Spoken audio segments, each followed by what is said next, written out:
Hello students, कैसे हैं आप लोग। बच्चों, आज हम लोग एक बहुत ही इम्पॉर्टेंट टॉपिक पढ़ने वाले हैं जिसका नाम है प्रकाश का वर्ण विक्षेपण।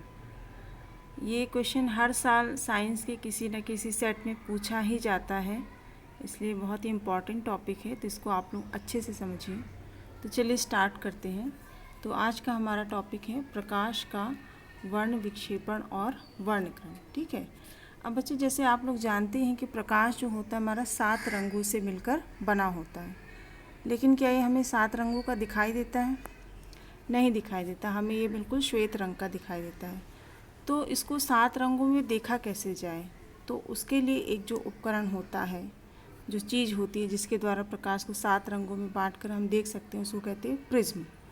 प्रिज्म को क्या होता है? कांच का एक त्रिभुजाकार फलक का एक टुकड़ा होता है, और उसके एक तरफ से आप प्रकाश को गुजारते हैं तो दूसरी तरफ अगर एक पर्दे पर उसका जो चित्र है, प्रकाश का अपवर्तन का जो चित्र लिया जाए, तो 7 रंगों में बटा हुआ दिखाई देता है।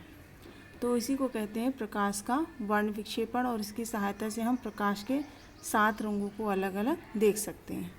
चलिए देखिए इसकी परिभाषा कैसे लिखेंगे। वर्ण विक्षेपण क्या है?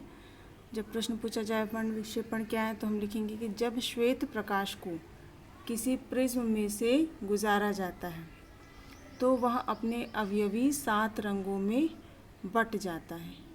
इस घटना को प्रकाश का वर्ण विक्षेपण कहते हैं।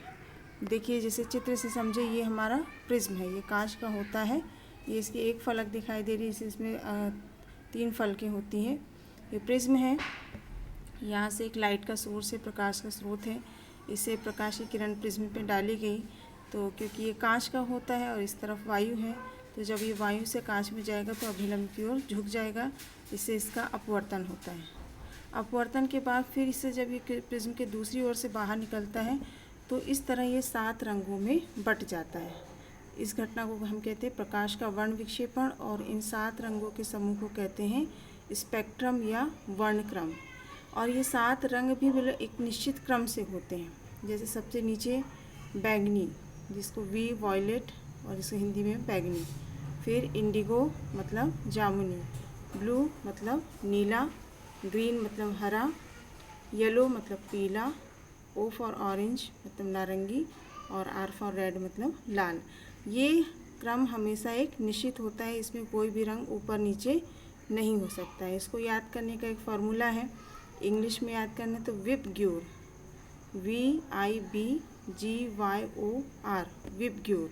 ठीक है। और हिंदी में याद करना है तो बैजानी हा पी ना ला, ये इसका फार्मूला होता है। और इसमें रेड कलर हमेशा ऊपर होता है, और वायलेट कलर या बैगनी कलर जो होता है हमेशा नीचे होता है, और बीच के कलर जो है इसके बीच में होते हैं। इसका कारण ये है कि लाल रंग की जो तरंगदैर्घ्य जो होती है सबसे अधिक होती है, इसलिए इसका विचलन जो है सबसे कम होता है। विचलन किसको कहते हैं? जैसे कि ये प्रकाश इस तरह जा रहा था, ये इस तरह चला गया, अब इसको इस तरह आना था, तो सबसे ज़्यादा कौन सी किरण झुकी इसमें? वायलेट कलर की किरण जो है सबसे इससे अपने मार्ग से विचलित हुई, तो इसका विचलन सबसे ज़्यादा कहलाएगा, और लाल रंग का विचलन सबसे कम होगा।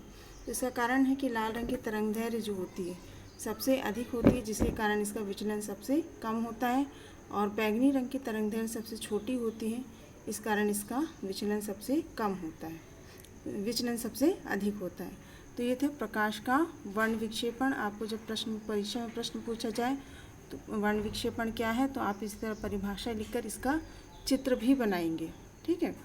चलिए अब उसके बाद देखिए क्या वर्णक्रम या स्पेक्ट्रम क्या होता है। ये जो 7 रंगों का समूह है इसी को वर्णक्रम या स्पेक्ट्रम कहते हैं।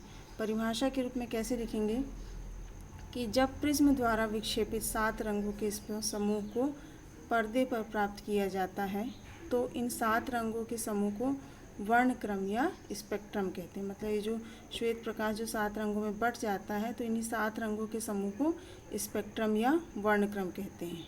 देखिए इसमें जो इम्पॉर्टेंट बातें हैं अक्सर एग्जाम में बहुविकल्पी प्रश्न में पूछ लिया जाता है। जैसे कि प्रश्न पूछ लिया था किस रंग का विचलन सबसे कम होता है, तो लाल रंग का विचलन सबसे कम होता है, और बैंगनी रंग का विचलन सबसे अधिक होता है।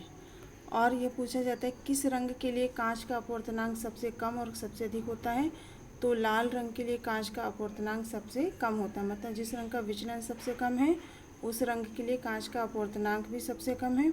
और बैंगनी रंग के लिए कांच का अपवर्तनांक सबसे अधिक होता है। बैंगनी रंग का विचलन सबसे अधिक होता है, तो इस रंग के लिए कांच का अपवर्तनांक भी सबसे अधिक होता है। अब उसके बाद देखिए वर्ण विक्षेपण के प्रभाव, जैसे इंद्रधनुष आपने देखा ही होगा, इंद्रधनुष भी 7 रंगों का होता है, तो वो भी वर्ण विक्षेपण के कारण ही बनता है। देखिए इंद्रधनुष जो होता है, जब वर्षा होती है तो उसकी जो छोटी छोटी बूंदें होते हैं वो प्रिज्म की तरह काम करने लगती हैं। और अक्सर इंद्रधनुष तभी बनता है जब बारिश के बाद थोड़ी थोड़ी धूप भी निकली रहती है। तो जब बारिश होती है और उसकी बूंदें जो होती है छोटे छोटे प्रिज्म की तरह काम कर लेती है और सूर्य का प्रकाश जो उस प्रिज्म से होकर, मतलब उन बूंदों में से होकर गुजरता है, तो दूसरी ओर जो है वो 7 रंगों में बट जाता है, जिसके कारण हमें इंद्रधनुष दिखाई देता है। आपने ध्यान दिया होगा कि इंद्रधनुष हमेशा सूर्य के दूसरी तरफ दिखाई देता है। इसका कारण यही है कि सूर्य का प्रकाश जब वर्षा की बूंदों पे पड़ता है तो वर्षा की बूंदें जो है प्रिज्म का काम करने लगती हैं और वो सूर्य के श्वेत प्रकाश को 7 रंगों में बांट देती हैं, तो उस वजह से इंद्रधनुष दिखाई देता है। तो ये बहुत ही इम्पॉर्टेंट टॉपिक है, आप लोग इसको बहुत अच्छे से पढ़िए, एग्ज़ाम में ये ज़रूर आता है और बहुत ही सरल टॉपिक है। आई होप आप लोग को सब समझ में आ गया होगा। Okay, thank you.